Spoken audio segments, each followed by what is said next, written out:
What on God's green earth is time blocking? I'm not only going to show you what it is, but why it is probably the most important strategy for you to get shizzy done and still have time for a life outside of your work. Speaking of getting shizzy done, go ahead and hit that subscribe button to get weekly videos that are going to help you to crush your goals, not your soul. What's happening, boss lady? My name is Tara Wagner, the breakthrough coach for female entrepreneurs wanting to get it done, but feel great doing it. And in this video, I am going to be answering the question, what the heck is time blocking? And why is Tara so obsessed with it? Spoiler alert, it's probably because it's the #1 tool that I've helped hundreds of entrepreneurs use to get their biggest projects and goals done and also get back to having a life. But be sure to stick around to the very end because I'm going to share a few places that I see people getting stuck when it comes to this, as well as some mindsets or some perspectives that are really going to help you to get the most out of this strategy and out of your time. So in order for you to really understand the concept of time blocking, I'm first going to tell you a little story. So gather around, children. This is going to be a good one and it's going to stick with you. One day, a professor came into his class carrying a giant box. And in that box were several jars, a whole assortment of rocks, sand, and water. On the desk, he placed an empty jar and he took out several big rocks about the size of his fist and he put them inside the jar. And he asked the room, "Is this full?" And of course they were like, yeah, duh. Because that's what you say when you're 18. Next, he took out a jar of smaller rocks, like little tiny pebbles, and he poured them in the jar of big rocks, and he shook it around a little bit, and magically they all slipped in the cracks and crevices. And then he was like, "What about now? Is it full now?" And they were like, yeah, okay, it's full now. So then he took out a jar of sand, and he did the same thing. And then they were like, "We're on to you, buddy. What do you got next for us?" So he took out a jar of water, and he poured that in too. This jar is your life.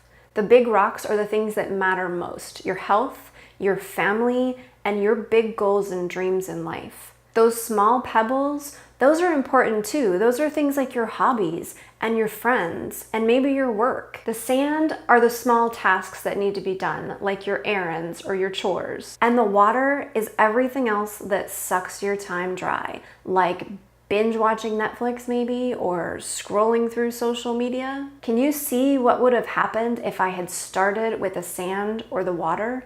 This is exactly what most people do. They spend their time on the little things and then wonder why they don't have time for the big stuff. And then 10 or 20 years goes by and they wonder what the hell happened to their life. Time blocking is a way to get a handle on this right now.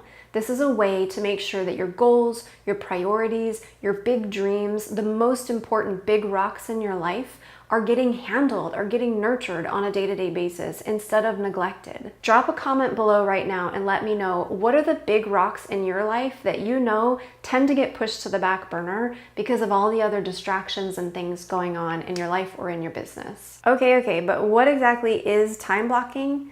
Time blocking is a way to structure your days and your weeks, the actual hours on your calendar, in order to prioritize those big rocks first and then everything else second. This doesn't necessarily mean that you are spending more time on your big rocks than you are all the other things in your life.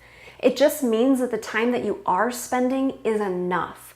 Everything in your life is getting the time that it needs because you've really prioritized how you're spending your days. By time blocking, this means that you're actually blocking out chunks of time on your calendar, whether you're doing that digital or old school, doesn't matter. And then you're actually using that calendar on a day-to-day basis to dictate what you're doing. So let me give you an example of what time blocking actually looks like in practice. Your first step is to always identify your big rocks first. And this should always include your health and well-being, your family or significant other, and your big goals and dreams.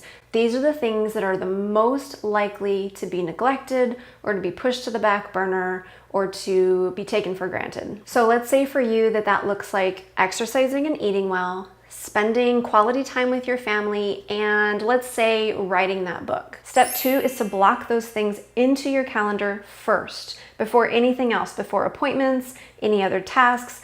definitely before you let yourself get on Facebook.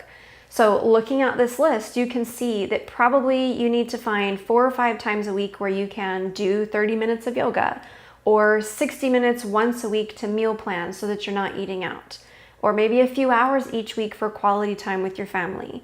And then maybe you decide to sit down and you're gonna write for 3 hours at a time. So you schedule that in once or twice a week, depending on the week. After you've scheduled those big rocks, your next step is to fill in everything else, all the other tasks, errands, or chores that need to be done. That's step number 3, to just fill it in and make sure it all fits and that you're looking at your week in a very realistic way. Doing your own weekly plan in this way, through these steps, ensures that you are creating time every single week to nurture the things that are gonna matter, not next week or next month, but 10 years from now. Those are the things that are so easy to be ignored or to be taken for granted, and that's not what I want you to be doing. Now let's talk about where you might get stuck and the mindset that you need to adopt to really make this work for you. Number 1, many people get stuck by not protecting their priorities. If you had a plane to catch, you wouldn't cancel that flight because a client or a customer asked to schedule with you during that time. You would tell them, I'm sorry, I'm not available here, but here's where I am available. And yet, we do this exact same thing all the time with the appointments that we make with ourselves and with the most important people in our lives. Knock that off. That habit is coming from a scarcity mindset, telling you that you're gonna miss out on something more important than you or the people that you love. That doesn't make any sense, does it? No, it doesn't. So we're gonna just stop that right now. I want you to remind yourself that you and the people that you love are the most important things. And when those things are nurtured and healthy, everything else will take care of itself. The second way that people get stuck is by thinking that they won't have time for everything. Look, I get it. I totally get it. I have been there.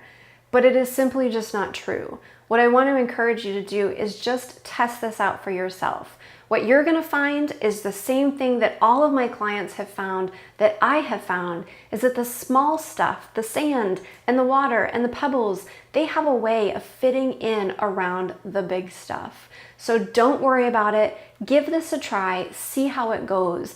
You will be surprised. The third place people get stuck is really just that they quit too soon. They're not giving themselves enough time to really learn and master how to implement these strategies. Time blocking, though, is not a one and done process. It's really important that you stick with this, that you learn how to fine tune and figure out exactly what's going to work for you by experiencing the challenges that are going to come up in the first few weeks or even months of doing this. With every challenge that comes up, it's going to help you to fine tune your process and get better and better and better at time blocking it. So the mindset to adopt here is I am resilient, persistent, and consistent in prioritizing the things that truly matter to myself and to the people that I love. I would also recommend that you start telling yourself over and over again, I can do hard things. I do hard things all the time. But to really help you solve this one, I'm gonna have another video for you next week on my 7 time blocking strategies / hacks that are gonna really help you to master this super, super fast. It's also gonna come with a little workbook or guidebook to help you to do this even better. So be sure to subscribe if you have not already so that you get notification of when that comes, and you're gonna be able to nail this like a badass. All right, so we've talked about what time blocking is, why it's so important, and the fact that you're gonna have even more strategies to help you to do this next week. Right now, I wanna hear from you. Do you already time block? And if so, to what degree? Or if you are looking to start time blocking, what are the big rocks that you are excited / scared to start prioritizing in your week right now? What are you hoping to start getting done in your life and in your business? Leave your answers and any questions you have on time blocking in the comments below. And if you found this video helpful, be sure to subscribe for more videos like this, including next week's video on time blocking strategies. Share this video with your other boss lady friends in your groups or circles, and hit that like button to let me know to make more videos like this. Thanks for watching, and I will see you next time.